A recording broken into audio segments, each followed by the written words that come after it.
What's up, everyone? Welcome back to the Collider interview studio at New York Comic Con 2025. I'm thrilled to be sitting with the team behind The Walking Dead, Daryl Dixon. Huge congratulations on the latest season, and thanks for joining us today. Thank you. Thanks for having us. So I wanted to start with a bigger, broader convention question, because I feel very blessed to be doing this type of work for a very, very long time. And one of my earliest, most formative memories is seeing one of the first Walking Dead panels in this building, and it changed everything, and being part of that room electrified me and made cons a big part of my life going forward. What season was that? I think it was the first one. I think it was 2011. Yeah. No, I'll never forget that, and I'll never forget the Madison Square Garden one. So for each of you, can you single out a convention moment that, still has a big place in your heart, something that makes you know to your core, you're not just making an entertaining show, but you're making something that really means a lot to people and makes them want to be with you and close to you all as artists?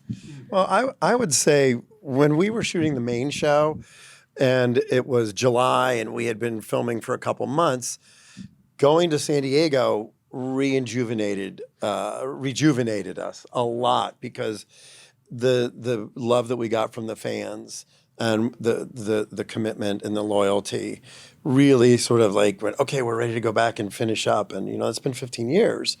So I think on this show, indeed, we've tried to open it up, shooting in Europe and kind of a whole new world. So I always have been grateful for the support of the people that come to these shows. Your fan base is truly unparalleled. Yes. It's wild.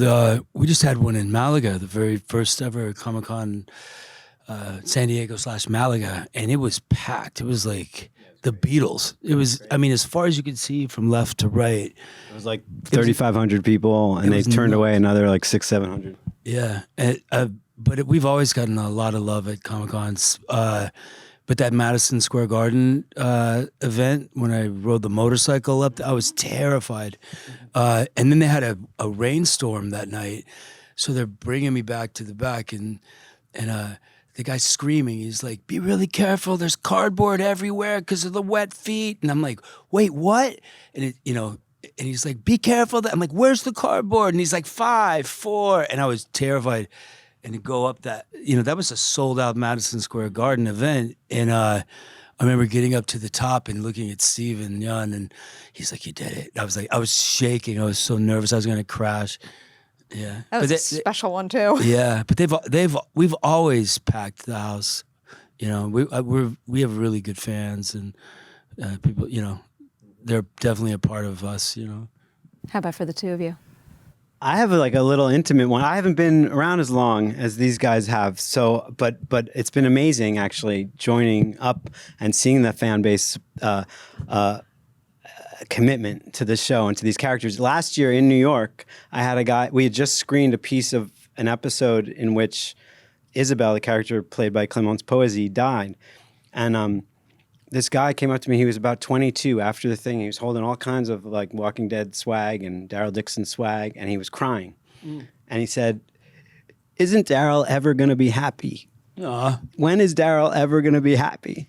And it was really moving to me, it was really moving to me because he was so invested in the character and what Norman's done and what the show has done sort of around that it was one of those moments, I think, which is what you're asking about, where I was like, wow, this really means so much to a fan base that just is so invested in who these people are and what's going to happen to them and what's happening to them. And so that was definitely a moment where I was like, wow, it's pretty cool that I get to sort of help tell these stories and advance these characters in this world when there are people out there to whom it means so much. Think about that all the time with my favorite characters. I just want them to live happily ever after, but if they did, I wouldn't have a TV show. Right. Well, I kind of said that to the guy. I kind of said that. I said maybe not anytime soon. It is an apocalypse he's living in. I have no memory. I can't. No, the thing that sticks out to me actually is before I was show running the show, I was some sort of writer producer on it. I don't know what my title was. Honestly, I don't. But it was season 2. I do remember that. And I was just sitting in the audience with for the Walking Dead season 2 panel, and it was like, oh man, just seeing them talk about it and seeing what they showed, and I was like, man, I get to work on this show. I was a fan of the show the first season. I didn't work on the first season. I started the second season. So I don't know, being able to continue that, I don't know, fan thought, that fan space, that fan whatever, like that. I got to be a fan while working on the show and be psyched about getting to work that Monday. It's such a special journey to have had, and especially like where you are now. I apologize. This is a little bit of a big question, but I think about this specific thing all the time, and I don't often get the opportunity to speak to someone who is at the head of a gigantic universe like this. I am fascinated by how viewing habits, the way we take in content and the way we like to interact content changes. And it does feel like it's always changed, but it's changing more rapidly than ever right now. So I am curious, as the person spearheading all of this, how has evolving viewer habits changed how you're developing shows now and maybe looking to the future? I mean, and also you could look at just how long the franchise has existed, and that changes things quite a bit. But let me just talk about the unbelievably positive part about it. I'll take it. Which is the Walking Dead series now exists alongside every show on television currently. Like there are young people, do I sound old? There are new viewers that show up, people who weren't old enough to watch the show, who have been starting it from the beginning, and they don't watch it, like we watched it week to week. They binge, but the show exists now in perpetuity. And, we used to have DVDs, and you have that cool thing up on your shelf of just all those seasons. Now people have them. Everybody has them. And it's really exciting to think that all the stuff we made is available for people to start right now. That's, I think, one of the coolest parts. There's a lot of hard parts to it. There's a lot of things to figure out, but it's even hard to measure things now.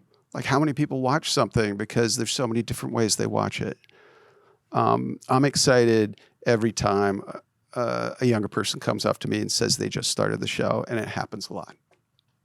I'll add one more layer to that, but I'll stick with the positive because I prefer to stick with the positive. Is there anything about where things are heading that makes you even more enthusiastic for the future of this franchise? Well, I mean, the number one thing is I'm excited about the different stories we have to tell. Not just classic stuff, but stuff that's completely different. That was always the idea, is doing just crazy experiments next to classic stuff. And I think we're going to keep on doing that. Endless possibilities. Norman, I'll come your way now with a specific question that kind of ties the beginning to where you're at now with Daryl Dixon. I love asking this question too because I'm fascinated by the endless range of techniques an actor can lean on for their work. Can you tell me something that you've been doing since day one when approaching your work to playing Daryl, something that's stuck with you every single step of the way? But then can you also tell me something about his storyline this season that called for something different that you've never done before? Yeah, what we're doing this season is much different, especially the episode that we're filming right at this moment. I mean, one thing I've always done, I kind of started the show not knowing what I wanted to do, and the first scene, and it was already with a cast of characters that were already good friends. They'd already done like the Comic-Con that you went to. I wasn't in the first Comic-Con. They had done press junkets, etc. And I didn't quite know what I was going to do. And I had a bunch of actors like, okay, new guy, what are you going to do? And it's the scene where they tell me they handcuff my brother to the roof, right? And I turn around, and all these people were staring at me, and I kind of went sideways on everybody, right?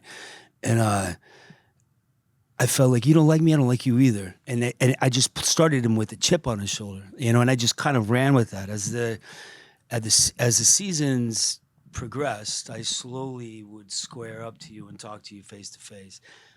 I was either going to fight you like that or I was going to have a real conversation. But that's something that stuck with me all along. And even now, if there's a scene that makes me uncomfortable or makes Daryl not in his element, I kind of come sideways at you, right? I kind of go back to that. different. What's different? Like the episode we're doing right now is exhausting for me, and it's exhausting in a different way. Like I worked, I guess, day before yesterday in Madrid. I got punched in the face 3 times by a stunt guy, and then got hit in the hand with a hammer, and then I got up at 4 a.m. and flew here. But those are physically exhausting. But the episode we're doing now, Daryl goes inward. It's a lot of Daryl inward, and there's a theme that is sort of introduced as we're coming through the channel of the idea of home and what are we doing, and all we do is fight and we run, and maybe there's something better out there. And now in the season and in 3, we saw people making lemonade out of lemons. Like people are figuring out how to be positive and make it work for them, and it has a lot to do with the country of Spain and a lot of their mannerisms and how they like to hug, they like to talk. Family is important, and Daryl's kind of witnessing all that, right? And Carol's kind of doing a different version of witnessing that. But right now we're going inward, and that's very different. I mean, if you look at Daryl's life, it's been rough. Like it's always been rough, and he's kind of re-examining the world. Such a great answer. I'm bursting at the seams with follow-up questions. I'm not allowed. I have to respect the time. I'm sorry, that was a long answer. No, it was honestly a great answer. I'm glad you shared all that. Before I let you go, though, I do need you to play our bracket challenge. Greg's gonna kill this, by the way. You've got to move a piece on the board. It's not fair. Your choice at this point, I think we have to stick with Babadook and Chucky. They're the next one to advance to the semifinals. Okay. We as a group have to choose? Yeah. I Everyone's got already to picked who I agree. Should I put something out there? Let's hear it. You have a Star Trek The Motion Picture poster behind it. And as a young man going to see that film, it had one of the most sneak attack horror moments in celluloid, which was the transporter accident. The fuck are you talking about? Well, Greg knows. Those kinds of things are what burrow their way into a kid's brain. Yeah, hell yeah. Is that That's like my a killer brindle clowns from fly outer thing? space. Yes. It is? All right, cool. So what are we going with? Like Greg go. I would go with Pennywise because I think it's Chucky versus Babadook. It's Chucky versus Yeah. Babadook. Chucky. Actually, I'm not even going to say what I was going to say because people have been manipulating the I board have to this pick way. between Chucky and Babadook? Yes. Yeah, for the semifinals. I like the other side. You can. I'll let you choose between. Well, this is a big one. You have to choose between Freddy and Jason on the other side. Freddie. For sure. Okay, I'll take I would it. have gone Freddy Jason. for sure. I would Does have gone anybody Jason. want to do but- the honors and move Jason Freddy don't to the say final nothing. spot? Wasn't it a tie in the film? I've worked on most of these movies anyway. Did they have a Freddy versus Jason You're the film? perfect person I to be believe doing it was this a tie. right now. Robert Nice. Englund. Were they now. even I'll like take sort it, of? because I Yes. agree with that pick. Yes. With that, I'm going to say huge congratulations on the Thank new you. season. Sending all good vibes your way. Enjoy celebrating at New York Comic Con. Thank you. I'm glad Thanks you're a lot. so positive. Like, it's so nice. Yeah. Yeah, no, this Always. was you're winning here. You're Yeah. if you were on this, if you were on this right now, you'd be Freddy. The highest honor I've received the entire convention. Thank you. Thank you. Yeah, thank Thanks you. a lot.